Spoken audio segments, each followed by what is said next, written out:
बात है भाई, क्या बात है, क्या बात है, क्या बात है।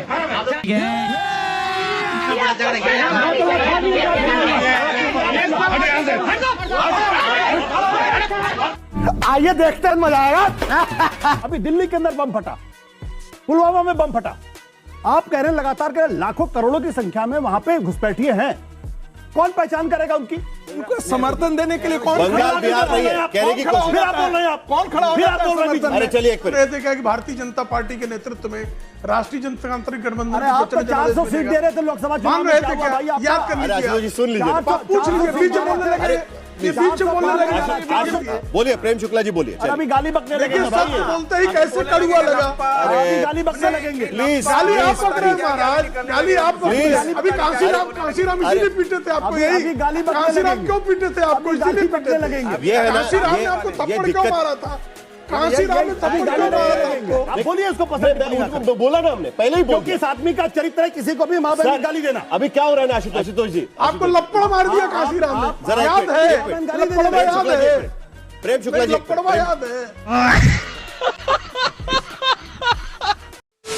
तो हेलो दोस्तों, नमस्कार, जय जय श्री राम। दोस्तों आज का एक और डिबेट वीडियो काफी शानदार होने वाला है, क्योंकि दोस्तों आज का डिबेट रोहिंग्या, बांग्लादेशी और घुसपैठियों को लेके चल रहा था, जिसमें हमें देखने को मिलने वाले हैं बीजेपी के प्रवक्ता प्रेम शुक्ला, प्रोफेसर संगीत रागी और पत्रकार आशुतोष। दोस्तों जब भी डिबेट में प्रेम शुक्ला या संगीत रागी अपनी बात रख रहे होते हैं, बीच में आकर आशुतोष उन्हें टोक देता है और उन्हें मुद्दों से डाइवर्ट कर देता है। फिर सभी लोगों ने मिलकर आशुतोष की जमकर डिबेट में क्लास लगाए हैं और उनके जम के मजे भी लिए हैं, जिससे आपको देखने और सुनने में आनंद ही आ जाएगा। तो आज के इस डिबेट में आप लोग शुरू से लेकर अंत तक बने रहिएगा, पूरे डिबेट को सुनिएगा, तभी आप सभी को पूरी डिबेट समझ में आएगी। और हाँ दोस्तों, वीडियो अगर आप लोगों को अच्छी लगेगी तो वीडियो को लाइक करके चैनल को हमारे जरूर सब्सक्राइब करिएगा। आइए आज की इस डिबेट को स्टार्ट करके देखते हैं। चलो भाई देखो अब मैं क्या करता हूँ। एक मिनट, संगीत रागी। साहिल आज जो राहुल गांधी का ट्वीट आया है, उससे तो यही लगता है कि राहुल गांधी या कांग्रेस पार्टी समीक्षा करने के लिए तैयार ही नहीं है। यदि आप 19 से 4 पर आकर के 6 पर सिमट जाते हैं तो ये बहुत, इसी को दुर्दशा कहते हैं। लेकिन टीएमसी तो तैयार है ना, कह रही है ना कि हम सड़क पर उतर रहे हैं। मैं उसी बात कर रहा हूँ। टीएमसी के प्रवक्ता ने क्या कहा? कहा कि महिलाओं के बारे में सभी जानते हैं कि क्या महिलाओं के साथ दुर्दशा हुई। मेडिकल कॉलेज ही नहीं, वसीर घाट में क्या हुआ, मालदा में क्या हुआ, ये सब कुछ जानते हैं। इसमें भी कोई टीवी राजेश्वर की रिपोर्ट पढ़ लेना चाहिए, 1998 में आया था। बंगाल के सीमावर्ती क्षेत्रों में कितने घुसपैठी आकर के वो तो ये सारी चीजें बिहार में होने के बावजूद भी नीतीश का ब्रांड चल गया। मैं दो और यही बात तो बंगाल में भी देखी गई है। इसलिए तो मैंने सवाल पूछा कि इस बार बीजेपी के पास कुछ और बॉल है क्या, या नो बॉल पे आउट करेंगे? मैं ये कह रहा हूं कि यदि मतदाता शुद्धिकरण होता है और फेयर चुनाव होता है, जो बंगाल में होता नहीं है, मैं फिर से कह रहा हूं, तो चुनाव आयोग फेयर चुनाव नहीं कर रहा। मारने पीटने माने दहशत में बंगाल में चुनाव होता है।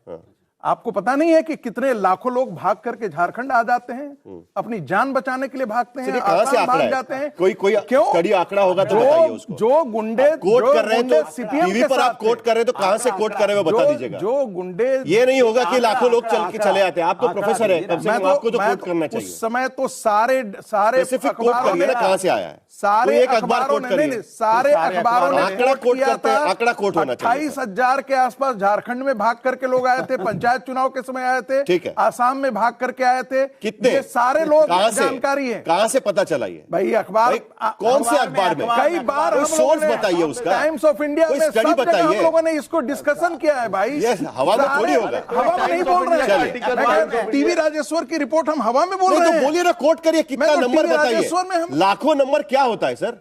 इंद्रजीत गुप्त किसके होम मिनिस्टर थे? यूपीए सरकार में थे। संसद के पटल पे उन्होंने कहा कि 1 करोड़ बांग्लादेशी घुसपैठी आ गए हैं। तो आपके सरकार ने 2 करोड़ बोल दिया है।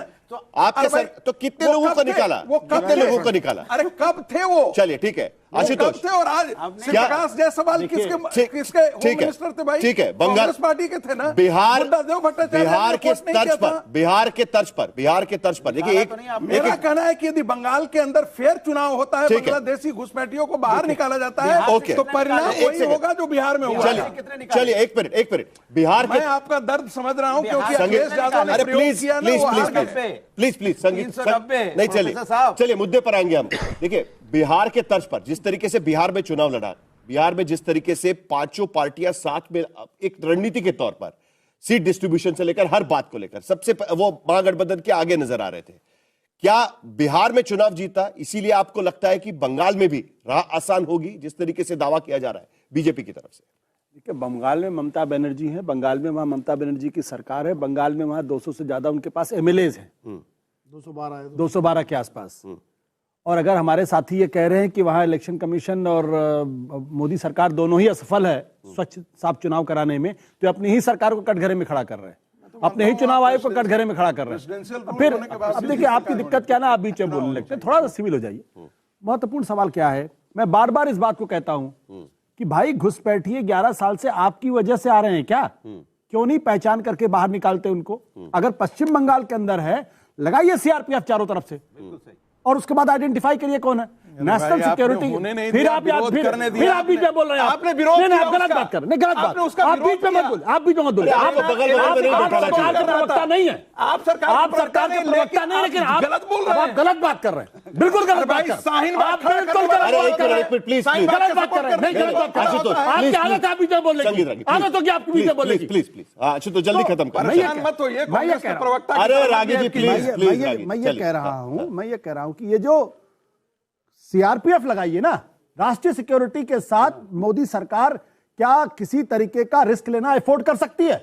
अभी दिल्ली के अंदर बम फटा, पुलवामा में बम फटा, आप कह रहे हैं लगातार कह रहे हैं लाखों करोड़ों की संख्या में वहां पे घुसपैठिए हैं, कौन पहचान करेगा उनकी? कल अगर बम फटेगा इस देश के अंदर, कौन जिम्मेदार होगा उसकी? आप बोलेंगे नेहरू जी जिम्मेदार होंगे या मोतीलाल नेहरू जिम्मेदार? प्रेम शुक्ला, अरे उनको समर्थन देने के लिए कौन बंगाल बिहार नहीं है, कहने की कोशिश। फिर आप बोल रहे हैं, आप कौन खड़ा हो जाता है समर्थन में? अरे चलिए एक मिनट, समर्थन में आप जैसे लोग खड़े हो जो जाते हैं। सरकार के प्रवक्ता बैठे हुए हैं उनको पूछते, अपनी इनकॉम्पिटेंस। अरे भाई ठीक है, यही नहीं, अभी और सुनिए। मुझे विनोद जी के पास भी जाना है, लेकिन प्रेम शुक्ला जी जरा आशुतोष जो मुद्दा उठा रहे थे उसका जवाब दीजिए। घुसपैठियों और रोहिंग्या आप सब कहते तो है, 11 साल से तो आप ही सरकार चला रहे हैं, सीमा आपके हाथ में है। आपको याद होगा प्रधानमंत्री का भाषण कि सीमा से ही आतंकवादी अंदर कैसे आए, आपको जिम्मेदारी लेनी होगी। ये सारे भाषण तो 26/11 के बाद भी हुए, आपको तो याद होगा। तो इसका भी जवाब दे दीजिएगा, क्या बंगाल का रास्ता उस तरीके से ही जाएगा या SIR के जरिए जीत पाई जाएगी जिस तरीके से आरोप लगाया जा रहा है? जवाब नहीं जी देखिए, श्रीमान आशुतोष जी 2 दिन पहले बिहार में मान रहे थे क्या कि भारतीय जनता पार्टी के नेतृत्व में राष्ट्रीय जनतांत्रिक गठबंधन आप तो 400 सीट दे रहे थे लोकसभा चुनाव में, क्या हुआ भाई? याद कर लीजिए, सुन लीजिए, आप पूछ लीजिए, बीच में बोलने लगे, बीच में बोलने लगे, क्या हो गया? अभी तो बीच में बोलने लगे, क्या हो गया? क्या रोग हो गया इनको भाई? इनको कौन सा जुबानी जुलाब ला रहा है? लगे बीच में बोलने, बीच में बोलने लगे, इनका चेहरा दिखा दिया, चेहरा ऐसा नहीं होगा, प्लीज आईना देखते कैसे प्रेम शुक्ला जी को खत्म करें, चिचिया रहे, देखिए बोलिए प्रेम शुक्ला जी बोलिए। अभी गाली बकने लगेंगे भाई, बोलते ही कैसे कड़ुआ लगा। अभी गाली बकने लगेंगे, प्लीज गाली आप पक रहे हैं महाराज, गाली आप गाली बकने लगेंगे, गाली आप बकते हैं। अरे उत्साहिए मत, गाली बकने लगेंगे। अभी कांसीराम इसीलिए पीटे थे आपको, यही कांसीराम क्यों पीटे थे आपको? इसीलिए पीटे लगेंगे। ये है ना, कांसीराम ने आपको थप्पड़ क्यों मारा था? कांसीराम ने थप्पड़ क्यों मारा था आपको? अरे कांसीराम ने इसलिए थप्पड़ी आया था आपको, अरे कांसीराम इसलिए कूटे थे। अनुराग जी प्लीज, अनुराग जी प्लीज, कांसीराम ने इसलिए कूटा क्या होगा ना, इस तरीके से चर्चा नहीं हो पाएगी। देखिए वो भी कुछ और शुरू कर देंगे, नहीं बात करिए प्लीज, जरा उनको खत्म करने दीजिए। देखिए उनको सत्य का आईना दिखाते हैं, चलिए उनको खत्म करने दीजिए, उनको बोलने दीजिए। आपने प्रेम शुक्ला जी आपकी बात खत्म करिए, मुद्दे पर बात करेंगे। आईना दिखाते ही कैसा दर्द उठा। ओके, मैं तो मुद्दे पे बात कर रहा हूं, आपके स्टूडियो में बैठे लोग चिचिया रहे हैं बीच में। अरे प्लीज प्लीज प्लीज, अरे अभी आपको तो कोई कांसीराम कूटने लगता है, क्या किया? आपकी मार खाने लगे तो मैं क्या करूं? अरे आशुतोष जी, आपको लपड़ मार दिया कांसीराम ने, याद है? लपड़ याद है? प्रेम शुक्ला जी लपड़ याद है? चलिए प्रेम शुक्ला जी एक मिनट, प्रेम शुक्ला जी एक मिनट, जरा शांत। मेरा सिर्फ ये मानना है कि देखिए स्टूडियो में क्या होता है ना कि ये विंडो में होते हैं तो हम किसी को बोल सकते हैं कि जरा आवाज कम करिए, आप लोग को तो वो भी नहीं बोल सकते। साहिल इनको समझाइए, ये बदतमीजी करना बंद करें। नहीं वो नहीं करता, बदतमीजी करता है, नहीं करेंगे। अरे प्लीज अनुराग, नहीं बोलेंगे, नहीं नहीं बोलेंगे, नहीं बोलेंगे, नहीं बोलेंगे, नहीं बोलेंगे, नहीं बोलेंगे। मैंने उनको टोका, मैंने टोका था उनको। आशुतोष जी प्लीज, मैंने उनको टोका था, मैंने उनको टोका था। अभी क्या हुआ है ना, अभी ये वो आदमी है जो कर रहा है, अभी बदतमीजी करने का काम है आशुतोष कर रहा है। अरे आशुतोष जी प्लीज, आप बोलिए उसको पसंद बोला ना हमने पहले ही बोल क्योंकि इस आदमी का चरित्र है किसी को भी मां बहन गाली देना। अभी क्या हो रहा है ना आशुतोष जी, हम 5 मिनट से इसी बात पर चर्चा कर रहे हैं और मुद्दे पर बात ही नहीं हो रही है, उनसे जवाब ही नहीं ले पा रहे हम लोग। और उसके बाद क्या होता है कि इसी मुद्दे पर चर्चा होती है। प्रेम शुक्ला जी आपकी बात खत्म करिएगा और कोई पर्सनल टिप्पणी नहीं होगी तो मैंने पहले ही बोल चुके हूं। चलिए आपकी बात खत्म करिए। बोलिए। मैंने कौन सी पर्सनल टिप्पणी की? नहीं मैं आपके बारे में जनरल बोल रहा हूं। अरे भाई आपकी बात करिए प्लीज, मुद्दे पर आइए प्लीज। तक मैं तो वही बात कर रहा हूं ना। बोलिए, 2 बोलिए, दिन बोलिए। पहले तक श्रीमान आशुतोष बिहार में भाजपा की खाना नहीं पचता बिना मेरा नाम लिए और अपच बंगाल हो जाती है। कर रहे हैं। हम बंगाल में भी जीतेंगे, बंगाल में भी जीतेंगे। काशीराम के हाथों लपड़ खाने वाले कुछ सर मुद्दा देखिए फिर से मुद्दा बंगाल के भीतर मुद्दा क्या होगा? तुम सिर्फ किस मुद्दे पर जीतेंगे? किस मुद्दे पर जीतेंगे? मां बहन की गाली देना जानते हो। किस मुद्दे पर जीतेंगे? तुम्हारा चरित्र है। किस मुद्दे पर जीतेंगे?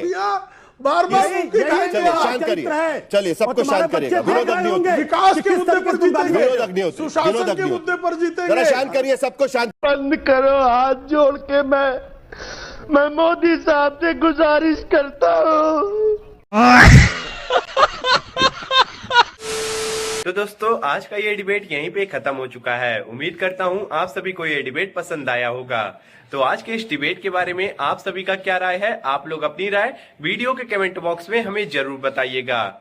और हाँ दोस्तों, अगर आप सभी को ये डिबेट अच्छा लगा है तो वीडियो को लाइक कर दीजिए और ऐसी और भी डिबेट देखने के लिए आप लोग हमारे चैनल को सब्सक्राइब कर लीजिए, क्योंकि हमारे चैनल पे आप सभी लोगों को ऐसी शानदार डिबेट देखने को मिलती रहेगी। और इस वीडियो को आप लोग अपने घर वालों और अपने दोस्तों के पास शेयर करिए ताकि उन तक ये वीडियो जाए और वो लोग भी इस वीडियो को देख सकें। आप सभी से हम जल्दी मुलाकात करेंगे एक नए वीडियो के साथ। तब तक के लिए आप लोग अपना और अपने प्यारे परिवार का ध्यान रखिएगा। जय हिंद, जय भारत, वंदे मातरम, जय जय श्री राम।